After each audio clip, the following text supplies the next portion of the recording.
காற்றினிலே வரும் கீதம் உந்தன் ஹரிவராசனம். கார்த்திகை மார்கழி காலம் தோறும் புண்ணிய தரிசனம். நேற்றிலும் இன்றிலும் நாளையும் நாங்கள் கண்டிடும் தரிசனம்.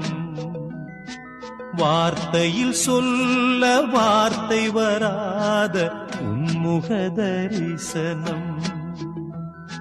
வானவர் தேடி வந்து வணங்கும் தேவனின் தரிசனம். வானமும் பூமி யாவும் மகிழ்ந்து காணும் தரிசனம். வாடிய உள்ளம் வசந்தம் காணும் ஐயனின் தரிசனம்.